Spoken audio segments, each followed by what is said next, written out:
이분들 이야기 안 들으면 쫓아와서 파헤치실 것 같습니다. 조차가 파헤친다 경성대 조경근 교수, 부경대 차재권 교수와 함께합니다. 안녕하세요. 네, 안녕하십니까. 예. 굳이 쫓아갔을까요? 그렇게 안 합니다. 우리 나쁜 사람 아니에요. 네, 알겠습니다. 시간이 아닙니다. 예. 여러분들도 마음을 좀 놓고 이야기를 들어보면 좋을 것 같습니다. 좋습니다. 예. 더 두 분 오늘 회색깔 옷을 두 분 다 깔맞춤 맞춰서 입고 이게 오셨어요. 커플처럼 왔습니다. 예. 회색 지대인가. 예, 오늘 그럼 어떤 말씀을 풀어내는지 의상과 관련이 있는지 좀 지켜보겠습니다. 예, 첫 번째로 좀 짚어볼 내용은요. 이 전두환 씨 사망 이야기인데요. 쿠데타로 집권해서 광주학살로 포갑 통치를 시작한 전두환 씨가 23일 오전 향년 90세의 나이로 사망을 했습니다. 이 전두환 씨가 아직 내지 않은 추징금만 900억 원이 넘는데요. 2013년에 이른바 전두환 추징법이 나오기도 했었는데 이 부분 환수가 가능할까요? 저는 기본적으로 환수가 쉽지는 않을 거다 그렇게 봅니다. 예. 그런데 뭐 그게 기본적으로 상속이 되더라도 그 상속 재산이 명확하게 전두환 씨가 잘못한 그 부분하고 관련이 되느냐 이 부분이 명확하게 또 규명이 돼야 몰수가 가능한 부분들이 있어서 저는 일정한 법률을 고치지 않으면 아마 완벽한 그런 추징은 그 후손 세대들한테 추징하기는 저는 쉽지 않을 거다 그렇게. 근데 일단 중요한 거는 그런 것 같아요. 그래서 물론 이제 차 교수님 말씀처럼 쉽지가 않으니까 중도 포기하기보다 법률을 지금 고칠까 말까 하고 있지 않습니까? 예. 법률을 고쳐가지고 하는 데까지는 최선을 다해야 그야말로 한국을 더 깨끗하게 하는 데 일조하는 그런 우리의 조처가 되지 않을까 다 싶어요. 뺐어야죠. 역시 쫓아와서 그런 데로 쫓아갑시다, 우리. 뺏을 수 예, 있는데. 안 그래도 지속적으로 뭐 차명 계좌 같은 거를 막 이렇게 네, 파헤치고 네, 있는 네, 분들이 계시기는 하더라고요. 어떻게 되는지 앞으로 한번 지켜보고요. 뭐 청와대는 사실은 이제 조문이나 조화를 보낼 계획은 없고 네. 국가장도 안 된다라고 했었고, 근데 전시에 대한 조문 놓고 이제 국민의힘이 좀 뭔가 상당히 좀 복잡해 보입니다. 상황이. 윤석열 후보 조문 의사 밝혔다가 3시간도 안 돼서 그렇죠. 철회했고, 뭐 홍준표 의원도 뭐 가는 게 맞지 않겠냐 했다가 지지자들이 안 된다 해서 안 간다 했고, 어제 또 주호영 의원은 조문을 했더라고요. 어떻게 뭐 보십니까? 그만큼 국민의힘 내부의 그 5.18 우리 민주화 항쟁을 바라보는 시선이 대단히 다양하다 이렇게 볼 수 있는 거고 아직 입장 정리 안 돼 있고 저는 그런 5.18 그 광주의 어떤 강을 아직은 저는 제대로 건너고 있지 못한 게 국민의힘이다 이걸 그대로 보여주는 거고 오늘 아침 방송 오면서 들어보니까는 국민의힘 당대표인 이준석 대표의 기본적인 입장은 입장 내지 말자더라고요.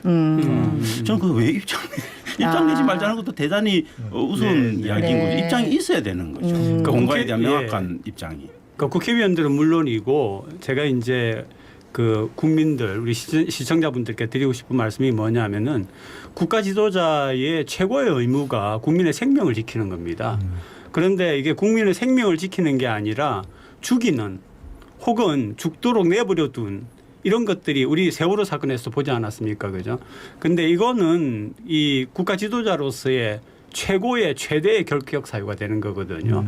그런 점을 인식을 해야지 우리 국민들 중에서도 이 사건을 바라보는 눈이 좀 다른 분들이 많이 계시고 여전히 더구나 정치하는 분들이 그렇다라고 하는 것은 이해가 불가하죠.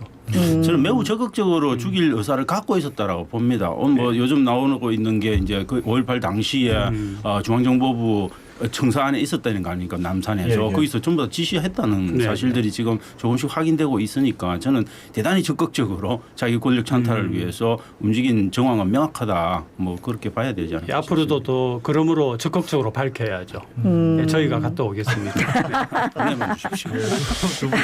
든든하네요. 예, 아니 뭐 어제 하루 종일 뉴스에서 뭐 망자니까 뭐 조문을 하는 거는 개인 뭐 자유지 않느냐 이런 걸로 하루 종일 나와가지고 뭐 지켜보는 국민들이 그렇죠. 그게 단순한 우리 감정적으로 해결할 문제는 아니죠. 물론 망자니까 이제 뭐 떠난 사람 모든 거 다 버리고 떠난 사람 뭘 하겠냐 이런 생각을 갖지만 그 전두환이라는 이름 하나가 갖고 있는 한국 현대사에 굉장히 굵직한 상징성이 있는 겁니다. 그걸 그렇게 인정하는 순간 저는 5.18이 무너질 가능성이 있다라고 보는 거죠. 그래서 뭐 어떻게 겉으로 보기에는 좀 대인배스럽지 않다 뭐 이렇게 보시는 분들도 있을 겁니다. 아마 그 연세 드신 분들 중에서는 그렇지만 그렇게 감정적으로 저는 그 접근할 문제는 절대 아니다 그렇게 봅니다. 시간이 지나고 나면 어떤 양상으로 펼쳐질 걸로 예상하십니까? 그 정확하게 예. 그러니까 이게 이제 역사라고 하는 거는 길게 봐야 되는데요. 결국 그 역사는 정의와 자유의 편이라고 이야기를 합니다. 그렇기 때문에 결국 진실은 밝혀지고 네. 그래서 역사적으로 바로 세워진다는 건데 우리 한국의 역사도 그런 식으로 바르게 나갈 거라고 생각합니다. 네. 저는 진실은 밝혀져 있는데 우리가 그걸 안 보려고 하는 일부의 사람들이 있다는 게 문제입니다. 아직도 우리 공화당 라든지 극우 보수 네, 쪽에서는 네, 네. 그런 것들을 안 보려고 그냥 고개를 네. 억지로 돌리고 있는 게 문제인 거죠. 네. 게다가 또 이 알겠습니다. 사망 시점이 워낙 또 민감한 이 시기랑 맞물려서 더 이런 이야기가 많이 나오는 게 아닌가 하는 생각이 드는데요. 자, 여론조사 업체 리얼미터가 YTN의 의뢰로 지난 22일부터 23일 이틀 동안 전국 성인 약 1000명을 대상으로 조사를 했는데 윤 후보의 지지율이 44.1% 그리고 이 후보는 37% 그러니까 윤 후보가 7%포인트 정도 앞서는 걸로 나타났거든요. 어떻게 많이 보고 계십니까? 줄어들었죠, 그죠? 예, 그렇죠. 많이 네, 굉장히 네. 많이 줄어들었는데 예. 뭐 여론조사는 너무 널뛰기고 같은 날 한 세 가지 조사가 뭐 거의 뭐 한 10% 이상 포인트 이상의 차이를 차이가 나고. 내고 있을 정도로 그 여론조사는 참 어떤 걸 믿어야 될지 굉장히 좀 어렵습니다. 예. 예컨대 뭐 11월 16일 날인가 그때 세 군데서 조사를 했는데 근데 갤럽 같은 경우에는 한 11% 포인트 정도 두 후보 그렇죠, 차이에 그렇죠. 차이가 나는데 또 MBN 같은 경우에는 14% 포인트나 벌어지고 근데 동일한 날짜에 했던 또 MBS 조사 같은 경우에는 불과 1% 포인트의 그렇지, 빡빙으로 1% 나오거든요. 였죠. 이런 네, 것들을 참 이해하기 어려운데 저는 이게 문제가 여론조사를 할 때 그 당시의 분위기 때문에 생겨나는 어떤 특정 정당을 지지하는 계층의 어떤 결집, 그러니까 그걸 이제 가표집 현상이라고 이야기를 하는데 그런 가표집 현상 때문에 생기는 이 출렁거림 이런 거기 때문에 여론조사를 그냥 일희일비하면서 따라가는 건 저는 아니라고. 거기다가 지금 시기적으로 아직은 이 대선을 위한 준비를 세팅하는 그런 단계에 네, 있다고 네. 보고 옳거든요. 예. 지금 국민의힘 같은 경우에는 선대위까지도 아직 구성이 안 된 그런 상태이기 때문에 그래서 물론 유권자 입장에서 저도 그렇습니다. 그런 것들이 나오면은 관심 있게 보기는 하는데 이게 일희일비 뭐 누가 일희일비할 사람도 없지만은 아직은 그냥 아 그렇구나 하고 넘어가는 그런 단계가 아닐까. 저는 그래서 그냥 경향 트렌드만 네, 봐야 네, 된다. 네. 이렇구나. 그래서 네. 명확한 지금 현재 명확한 트렌드는 국민의힘의 어떤 혹은 윤 후보에 대한 어떤 그런 지지의 정점은 이미 경선 끝나면서 정점을 찍었다. 그래서 또 내려갈 일만 남았을 가능성이 저는 굉장히 높다. 그런데 민주당의 정점은 아직은 저는 최고조에 다다르지는 않았다. 그래서 그 격차는 계속 좀 좁아지면서 결국은 마지막 순간에 가면 박빙의 승부로 갈 가능성이 매우 높다. 그렇게 봐야 됩니다. 그러니까 민주당은 일단 그 채비를 거의 마치고 예.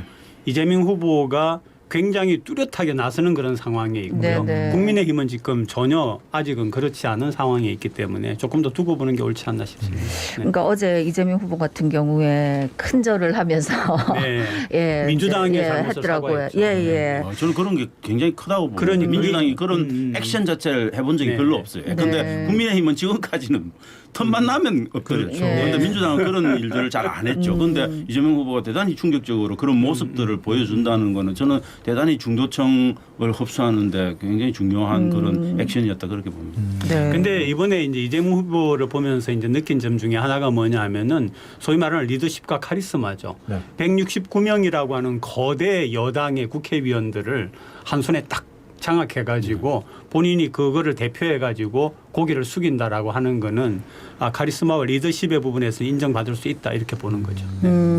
그 저희가 이제 윤석열 후보 얘기를 하면서 경선 과정을 거치면서 처음보다 많이 이제 학습 효과가 나타나는지 많이 뭔가 나타났죠. 좋아졌다라고 했는데 또 그걸 뒤집을 만한 일이 또 아이고, 생겼다 아닙니까? 예, 그렇죠. 그게 똑같은 날 동시에 두 후보가 똑같이 프롬프트가 원고가 없는 상황이 딱 벌어졌는데 한 후보는 원고가 아예 없이 처음부터 끝까지 다 해버리고 윤 후보 같은 경우에는 프롬프트 뜰 때까지 1분 30초를 그 국제 컨퍼런스로 네. 계속 영어로 동경이 나가는 상황에서 그렇게 됐으니까 대단히 대조가 돼버리는 거죠. 위기 상황에 네. 국가 지도자가 될 사람으로서 어떻게 대처하는 대처 능력에 관한 문제로 이렇게 비화되어 버리는 그런 현상이 나타난 거죠. 근데 이제 조금 다르게 보는 사람은 있었던 것 같아요. 이제 신중하게 하려고 한다. 이제 이게 항상 호불호가 있으니까 그죠. 네. 좋게 보려고 하는 사람과. 그런데 그 그렇게 하는 것 신중함을 넘어선 문제입니다. 왜냐하면 맞아요. 적어도 한 인생을 60 넘게 살아오신 분이면 그 상황에서 우리가 보통 말하는 아이스 브레이킹, 그 냉랭해지는 분위기를 깨기 위한 뭔가 가벼운 농담이라든지 네. 이런 것들을 갖고 자중을 장악할 수 있어야 되죠. 저는 그런 것들은 국가 지도자가 당연히 가지고 있어야 될 능력이라고 봅니다. 그런 부분들이 굉장히 아쉬웠던 네. 부분이죠. 여전히 학습 과정인가요? 그러니까 이제 말 실수가 그동안 많아서 주변에서 너무 딱 정해진 거 말고는 말하지 말라고 해도 한 게 걱정 안 해도 아닌가. 걱정이니 참. 그러니까 지금까지는 말 힘든 실수에 대하여서 많이 고쳤는데 네. 이제는 그 빈틈 블랭크가 생길 때 이제 또 학습을 하겠죠. 어떻게 할지. 네. 이제 반면 이제 지금 이제 이재명 후보 같은 경우에는 요즘 부인 김혜경 씨하고 자주 많이 보이는 것 같고 이제 윤석열 후보 같은 경우에 김건희 씨가 지금 여러 법적으로 얽혀 있는 문제도 네. 있고 해서 아직 등판을 안 하고 있는데 그 어떻게 부분도 보십니까? 정말 뚜렷한 대조를 보이고 있는 거죠. 네. 김행 씨 같은 경우 해경벨트 이야기하듯이 예. 뒤에 백허그를 해가지고 보여주는 거, 그다음에 야구 관람도 같이 간 부분들 뭐 이런 것들이 진짜 완전히 윤석열 후보하고는 조금 대조되는 부분들이 있는데 윤석열 후보의 가장 큰 문제는 이 논란의 가장 핵심이 그리고 앞으로 남은 100일 동안 윤석열 후보를 괴롭힐 핵심도 부인이거든요. 그래서 부인을 등판시키는 게 저는 마이너스 효과라고 봅니다. 어떻게든 질질 끌어서 가능한 등판 시기를 넣어주는 게 저는 국민의힘 입장에서는 윤 후보 입장에서는 유리할 거다 그렇게 봅니다. 그러니까 전략적으로 봐도 그렇죠. 사실은 나와 가지고 득이 될 게 없고 또 이제 이 부인 되시는 분이 얼마나 말씀을 잘 하시느냐 하는 부분도 있겠지만 그게 아니라 지금 소위 처가의 문제가 그 부인뿐만 아니라 또 이렇게 여러 가지로 아직은 그런 그 상태가 있으니까 아마 안 나오시지 않을까 싶습니다. 어떤 마지막 순간에. 들리는 이제 전언에 따르자면 소문이겠지만은 그 윤석열 후보의 부인 자체가 갖고 있는 화법도 대단히 좀 직설적인 느낌. 그런 얘기가 나오죠. 굉장히 좀 리스크가 있을 가능성이 굉장히 네. 있답니다. 그러니까 그런 부분들도 이제 국민의힘으로서는 좀 대단히 불안한 거죠. 그 개인이 충분히 믿을 만한 그런 형태의 언변과 태도를 갖고 있냐 이 부분이 사실 슈어가 안 되면 내놓기가 굉장히 어렵고 그건 충분히 또 학습을 시키겠죠 AI처럼. 뭐 근데 그 학습으로 가능할까요? 3살보다 8까지 간다는데 네. 이런 미국의 정치 뭐 우리 차 교수님 너무 잘 아시는 부분이지만 보면은 이게 완전히 그 빌드업이라고 그러거든요. 완전히 만들어지는 그러니까 후보와 후보 부인의 이런 모든 것들이 만들어지는데 우리도 아마 그런 식이 조금씩 이렇게 되고 있으니까 한번 보죠. 뭐. 네, 저는 그런 노력하고 있을 거라고 네, 봅니다. 네, 열심히 네. 좀 갈수록 받고 있는데 아직 내놔야 되나 뭐 이런 고민을 하고 있겠죠. 근데 이게 계속 등장이 안 하고 뭔가 베일에 쌓여 있으면 좀 그렇지는 않을 궁금증이나 거예요. 이런 거 나와가지고 그렇지 않습니까? 그야말로 네. 그러니까 길게 얘기하거나 무슨 이런 토론회는 못 나올 것 같고요. 그럼에도 불구하고 어떤 부분에 나오고 또 한두 마디 정도씩은 아까 이렇게 짜여진 팀에 와서 하는 그런 미국식의 전개가 있지 않을까 싶습니다. 네. 네, 다음은 이제 대통령 아까 지지율에 대해서 얘기를 하는데 아까 이제 여론조사를 의미 없다는 식으로 말씀하셔서 의미 없는 건 아니고 경향을 네. 보는 관점에서는 의미는 있다. 그럼 이제 경향을 보겠습니다. 24일 머니투데이 더 300이 이제 여론조사 전문업체 한국갤럽에 의뢰해서 22일에서 23일 실시한 대통령 직무수행 평가 결과 잘못하고 있다가 56.3%, 네. 잘하고 있다가 39.8%로 조사됐는데 어떻게 보십니까? 그러니까 문 대통령에 예. 대한 거 아닙니까? 예, 예. 그래서 이제 그런 부분까지 다 쌓아놔 가지고 넘어가겠다라고 하는 게 바로 이재명 후보의 큰절이라고 저는 생각을 하거든요. 예, 예. 어차피 지금 정권 교체를 이야기하는 거는 민주당이 거대 여당이면서도 잘못한 부분도 있지만은 대통령의 정책들이 부동산이나 경제나 고용의 부분에 잘못했기 때문에 그런 것까지도 다 안고 내가 새롭게 하겠다. 새로운 당을 만들고 새로운 지도자가 되겠다라고 하는 거니까 과연 대통령에 대한 그런 그 부정적인 여론이 많은 것이 이번 선거에서 그렇게까지 이제는 큰 변수가 되겠는가. 갈수록 조금 줄어들 것 같습니다. 저는 대통령 39%면은 예. 기론 사실 기론 사실은 봐야 40%에 되는 거고 육박하니까. 대단히 이거는 사실은 임기 말 대통령이 가질 수 없는 레임덕에 빠져 있는 대통령이 가질 수 없는 역대 아마 사실 최고 기록 지지율인 할 겁니다. 거예요. 왜냐하면 네. 전체 유권자로 보면 17대 19대 대통령 선거 때 2017년에 받은 전체 유권자 대비 표의 그 득표율이 31.6%입니다. 네. 지금 39.8%예요. 지지층이 오히려 더 탄탄하다. 자기가 네. 받았던 표보다 사실 그 뭐 그렇게 평면적으로 따지기는 네, 네, 어렵지만 네. 더 많이 받고 있는 대통령을 후보 입장에서는 방어할까 저는 그게 좀 고민입니다.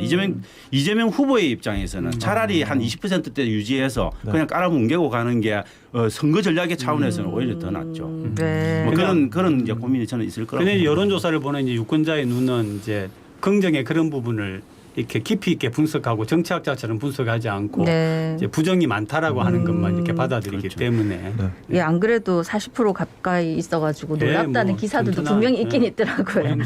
오늘 제가 여론조사 몇 가지 말씀드렸는데 자세한 내용은 중앙선거 여론조사심의위원회 홈페이지를 참조하시면 되겠습니다. 네, 그리고 이제 윤석열 후보가 이르면 오늘 제2차 선거대책위원회 인선안 발표를 검토 중이다 이런 얘기가 있는데 이 김종인 전 국민의힘 비상대책위원장의 선대위 합류 거부 선언에 따라서 이 선대위 구성 또 출범 이게 더 이상은 늦춰져서는 안 된다 이런 판단으로 보고 있는데 두 분은 어떻게 보십니까? 저는 이미 일단은 개문 발차할 네. 거다. 그럼요. 그래서 김종인 지금 김종인 박사님이죠. 지금 김종인 박사님이 탈 공간은 아마 자석은 남겨두고 일단 발차를 한다. 네, 아마 김병준, 그렇게 네, 가고 선대위 계속 위원장. 이제 밀당을 좀 할 가능성이 있는데 핵심은 딱 한 가지입니다. 김병준 전 비대위원장을 낙마시킬 건가 말 건가 이게 핵심이거든요. 그런데 그걸 윤석열 후보는 끝까지 지금 가고 네, 있는 네. 거고 김종인 지금 박사님은 김병준 안 찍어내면 안 탄다 이거거든요. 차 교수님은 어떻게 보세요? 저는 뭐 저한테 또 그런 걸 물어보고 싶어요. 어려운 질문 예. 항상 있죠. 저는 근데 그럼에도 불구하고 안 타면 그 연세가 그렇게 많이 드시고 뭘 하시겠습니까? 민주당 가서 하는 건 또 너무 쏙 보이는 거 아닙니까? 그러면은 저는 그래도 웬만하게 좀 이렇게 협상이 되면 탈 가능성은 조금 있지 않을까 그렇게 생각합니다. 근데 이분이 이제 선거를 그동안에 세 차례에 걸쳐서 성공시킨 분이기 때문에 그쵸. 아마 그 수라고 하는 거를 굳이 한번 추측하고 믿어본다라고 하면은 구글 점유율을 높이려는 건가 말하자면 여기 그렇죠. 이재명 후보 쪽에서 지금 본격적으로 치고 나가는 상황인데 뉴스나 구글의 이 검색하는 횟수를 높이려고 하면은 잡고 있으려고 하면은 이런 게 갈등이 있어야 되거든요. 네. 아니 그냥 추측입니다. 네. 그다음에 이제 두 번째는 지금 현재 가장 변수가 되는 집단이 2030하고 2030이 지금 거의 못 잡고 있고 그다음에 사실은 40대도 애매하거든요. 국민의힘에 대하여서. 네네. 그런데 출범시키는 삼김이라고 하는 분들이 이게 너무 연세 많은 그렇죠. 분들 다시 네. 말하면 이게 선반에 올려져 있는 옛날에 그 중국식의 어떤 이렇게 수염 있고 이런 노인 인형 세계처럼 되어가지고 나는 김종인 이분이 선거에 대해서 귀신 같은 분이라고 하면은 그런 모습에 대하여서도 생각을 했을 거라고 생각합니다. 지금 표를 얻어야 되는 거는 젊은 세대인데 그런 여러 가지 것들을 따지고 있다면은 수가 굉장히 높은 사람이고 단순히 이제 목리면은 아닌데 아니, 그분이 뭔지는 좀 그렇게까지 보죠. 수가 높지는 않을 겁니다. 제가 볼 높은가요? 때는 제가 수가 그분도 높죠. 그렇죠. 제가 생각할 때는 구글 트렌드 검색까지 해가면서 실시간 검색어 순위 1위를 갖기 위해서 그렇게까지는 아마 안 했을 거고 저는 그분이 갖고 있는 자기 정치에 대한 생각들 이게 관철 안 되면 난 안 간다. 뭐 내가 굳이 가야 되냐. 뭐 이런 이제 어떻게 보면 목리와 그 사이를 그렇죠. 왔다 갔다 하고 있다. 뭐 그런 저도 탑승할 거라고 봅니다. 네. 저도 탑승할 거라고 봅니다. 그런데 왜 이렇게 계속 밀당 중에 이제 보는 국민들 지겹다. 우리가 이렇게 계속 알아야 되나 이런 얘기하는 맞습니다. 분들도 맞습니다. 계시더라고요. 그렇죠. 사실은 뭐 그 한 정당에서 선대위 꾸리는 거는 정말 정당 내부의 일인데 그 정당 내부의 일 갖고 이렇게 봐야 되냐. 네. 벌써 이제 민주당의 이재명 후보는 청년을 앞세우고 미래를 앞세우고 그러니까. 치고 나가는데 국민의힘은 뭐하냐. 이런 게 아마 내부에서 계속 그런 이야기들이 나오게 될 겁니다. 그러면은 김종인 전 비대위원장도 압박을 받고 그렇죠. 윤석열 후보도 압박을 받으면 뭔가의 타협점이 만들어지지 않을까. 뭐 그렇게 생각합니다. 아마 11월 말 정도에는 결론이 나오지 싶습니다. 네, 뭐 네. 이제 한 일주일 정도 있으면 결과가 네. 나오지 않을까 싶은데 말씀하신 것처럼 분명히 피로감은 있어 보이거든요. 또 그리고 이재명 이제 후보는 뭐 청년 미래를 얘기하면서 좀 진취적인 모습으로 가고 있다 이런 말씀이신데요. 이재명 더불어민주당 후보가 대선 1호 공약으로 디지털 대전환 이걸 걸었습니다. 그러니까 135조 원을 투자해서 4차 산업혁명을 이끌고 일자리도 200만 개를 만들겠다 이런 얘기를 했는데 이 부분은 좀 어떻게 보고 계십니까? 제발 좀 만들어주면 좋겠다. 어디요? 제발 135조 여든 엄청난 돈이죠. 야든 네. 135만이 아니라 네. 반 정도라도 확실하게 자리를 좀 만들어주면 좋겠고 4차 산업혁명으로의 대전환은 정말 필요한 거죠. 네. 그래서 굉장히 좋은 그런 이슈를 대선 앞에 가장 내세운 거는 굉장히 잘한 거고요. 예. 역시 여러 가지 것들을 생각하고 연구를 하고 있구나 그런 생각이 들었어요. 저는 근데 그 디지털 대전환의 시도가 네. 좀 수도권 중심으로 말고 그러니까. 수도권 중심으로 또 될 가능성이 있습니다. 네. 그 그렇죠. 절반 정도는 뚝 떼서 균형 발전 관점에서 저는 균형 발전 예산으로 디지털 전환 예산으로 네. 좀 돌리는 그런 묘수도 좀 뒀으면 좋겠다는 생각이 듭니다. 근데 이제 부산 유권자분들이 듣고 계시니까 드리는 말씀인데 역대 몇 번의 선거를 했는데 네. 계속 후보들이 내세우는 얘기는 똑같습니다. 뭐 신공항 문제, 북한 문제 해가지고 그럼 결국은 말만 해놓고 안 됐으니까 또 새롭게 나오는 거 아닙니까? 그래서 그렇죠. 제발 좀 뭔가 분권적으로 좀 해주기를 바란다 하는 마음을 부산에서는 이야기드리고 싶어요. 네, 차주영 교수님 너무 반만 뚝대는 너무 소박한 거 아닙니까? 지금까지 수도권 중심으로 근데 했으니까. 보시면 우리나라의 국가 예산 중에서 균형 발전을 위해서 들어가는 예산이 1년에 예. 20조밖에 안 됩니다. 네, 네. 550조 중에서 그렇습니다. 예, 여쭐 게 많은데 시간이 부족해서 마지막으로 그동안 이 여러 뉴스 때문에 지친 우리 부산 시민들께 한 말씀씩 부탁드리겠습니다. 힘내십시오. 정치는 여러분들 힘들게 하지만 그래도 뭐 저희라도 힘내고 가야 되는 거고 저는 무엇보다도 진짜 코로나 방역 상황이 너무 걱정되는데 방역 지침 잘 지켜서 다시 저희들이 코로나 엄청난 봉쇄로 들어가는 일이 없도록 그렇게 했으면 좋겠습니다. 네. 부산은 정권 교체의 핵심적인 지역이었거든요. 네. 그만큼 자부심을 가지고 유심히 들여다보시고 부산 발전에 기여할 만한 분을 뽑도록 하면 좋겠습니다. 네. 누가 부산 발전에 기여가 될지 그것도 보는 것도 참 그럼. 어렵습니다. 뭐 얘기를 안 하니까. 오늘 클로징은 다음부터 안 부르시겠다는 아닙니다. 너무 우리 시민들이 피곤해하실 것 같아서 한번 힘내라는 말씀 전하고 싶어서 화이팅! 당첨했습니다. 네. 화이팅 생일자 이렇게 힘이 없을 수가 있나요? 자, 오늘 이야기는 여기까지 듣겠습니다. 고맙습니다. 고맙습니다. 네, 감사합니다. 네, 지금까지 경성대 정치학 조경근 교수, 부경대 정치외교학과 차재관 교수였습니다. 죄송합니다. 제가. 예, 조차가 파헤친다. 오늘도 네. 함께했는데 뭐 두 분 말씀 잘 들었습니다. 그 말씀처럼 정치가 사실 우리 국민들을 힘을 줘야 되는데 피곤하게 하는 것도 사실이지만 우리가 또 매의 눈으로 지켜.